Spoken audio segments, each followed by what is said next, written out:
Byose mu Kinyarwanda Mukanya gatoya. Emma Rose Robert, professionally known as Emma Robert, is an American actress, singer, and producer. She was born on 10th of February in 1991. Today she's celebrating a birthday of 44 years. Known for her performance spanning multiple genres of film and television, her work in the horror and thriller genre has established her as a screen queen. Robert has received various accolades including Youth Artist Award, an MTV and TV Award, and a ShoWest Award.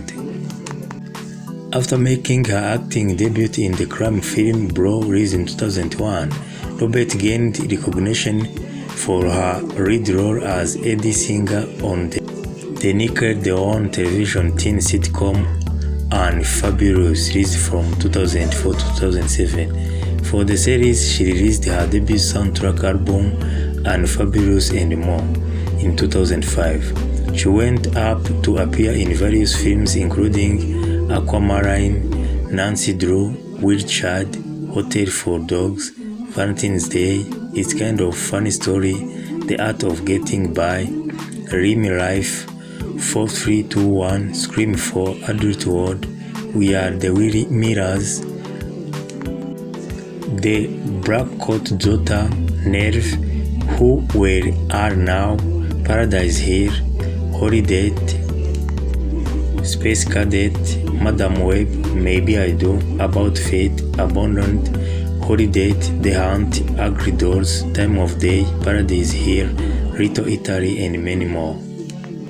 Wishing happy birthday to Emma Roberts. Thank you for your time. Thank you for watching. Don't forget to like and subscribe. If you have any suggestion, write the comment. Thank you. For information was posted by Wikipedia. Uyu munsi ni isabukuru y'amavuko ya Emma Rose Robert, uzwi nka Emma Robert. Uyu munsi akaba isabukuru y'imyaka 34. Akaba ari umunyamerika w'umuririmbyi, umwanditsi w'indirimbo ndetse n'umukinnyi w'amafilime. Akaba yaramenyekanye cyane muri filime za horror cyangwa filime ziteye ubwoba. Kubera gukina amafilime yatsindiye ibihembo birimo Youth Artist Award, MTV Movie and TV Award ndetse na ShoWest Award. Emma Robert yatangiye gukina amafilime mu mwaka w'2001 aho yagaragaye muri filime ya mbere yitwa Blow Up. Filime ya kabiri ni filime y'uruhererekane yacaga kuri televiziyo ya Nickelodeon yitwa Unfabulous yakinnye kuva 2004 kugera 2007. Izindi filime yagaragayemo ni nka Nancy Drew, Wild Child, Aquamarine, Hotel for Dogs, Valentine's Day, It's Kind of Funny Story, The Art of Getting By, Ririmbyi Life, Kane gatatu kabiri rimwe, Scream ya kane, Adult World, We Are the Mirrors, Gia Coporos, Poro Arto,